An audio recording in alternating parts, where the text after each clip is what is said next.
Hello violin players, welcome to Pro Am Strings.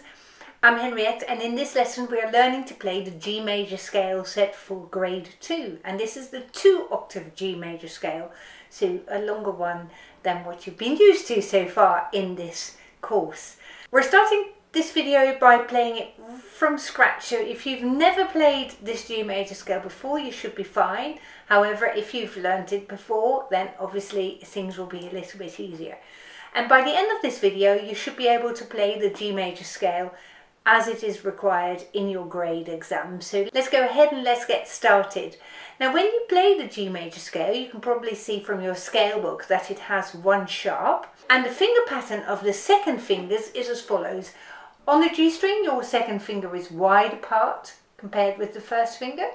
On the D string it has a wide space. On the A string it's close together to the first finger, and on the E string it's close together to the first finger as well. And this is your top note of the scale, so we're going to stop at the second finger. So I always imprint into my pupils' brains that the pattern of the G major scale is wide, wide, close, close. And I think that is a very good starting point. Now when we start playing this scale, we're going to play each note twice with long bows with accompaniment. So let's get started straight away. 1, 2.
Wonderful, well done. Now this is a long one, so just keeping your concentration in itself is quite a tricky one, isn't it?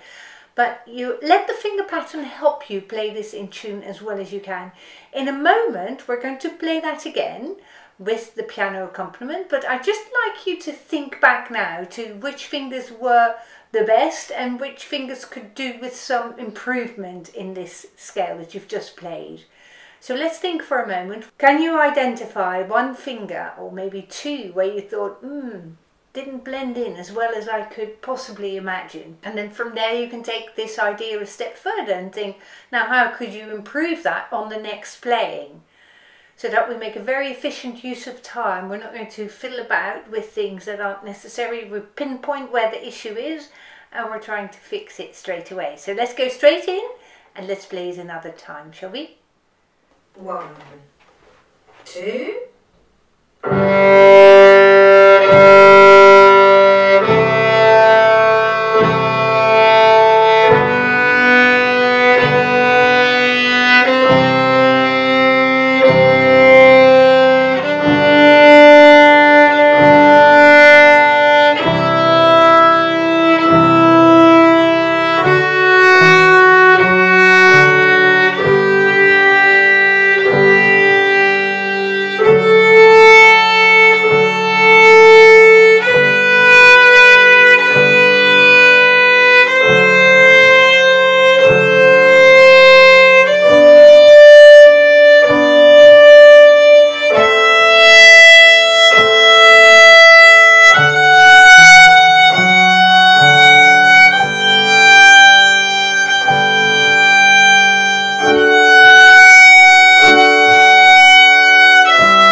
Well done, and I'm hoping that that time you had as much control as you possibly could and you were able to manipulate your notes to make them better in tune. Awesome. We're now going to move away from playing every note twice and we're going to play it as it's printed in your music. And we're going to use what's called a long tonic. Remember, we're all along playing the long tonic section in your scale book. And we're going to play all the G's, so the bottom G, the middle G and the top G with the long bows. And then we're going to play all the quaver sections, or the eighth note sections if you like, alternating at the upper half and at the lower half of the bow. So let's focus on that aspect first, shall we? 1, 2 and 3 and 4 and...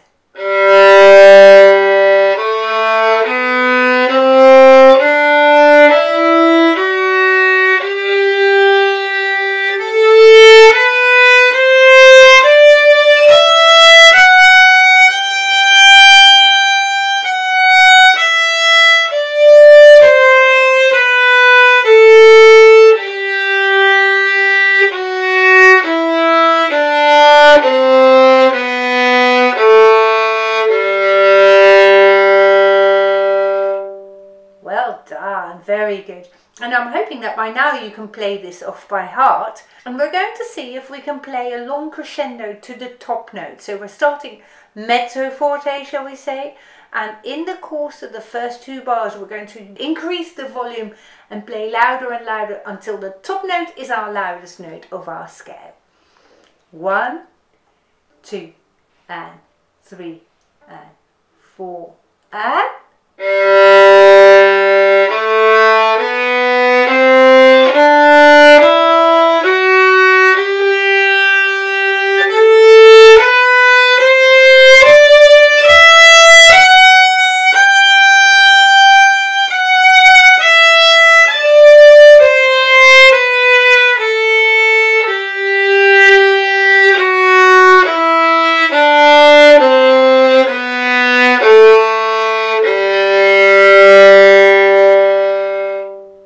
Wonderful. I've said it before in this course that when you play this scale in your exam, or any scale in your exam, you must perform them and not just play one note after the next, but it needs to have some direction towards the top, and then it also needs to be very smooth and flowing. And that smooth and flowing sound is what we're working on this final playing. So I would like you to see if you can make every note of the same quality. So what we don't want is a line of notes and then suddenly one note dropping down below the level of control that you had for all the other notes. So how can you do that? Especially when you cross from one string to another, you want to really look after those string crossings, because there's the greatest risk there that you suddenly bash out, for instance, on the open A string when it comes. So really look after your string crossings this time. 1, 2 and 3 and 4 and...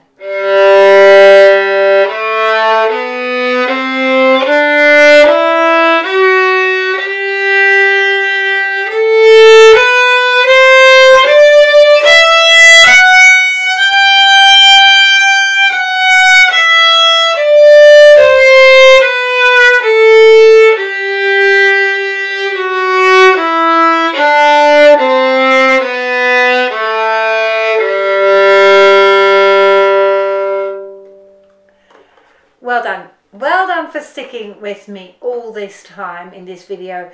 You have improved your intonation, you have improved your fluency in your playing, and you have started performing your scale. So all credit to you. Very, very well done.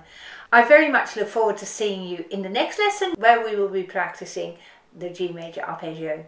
Thank you for watching and goodbye.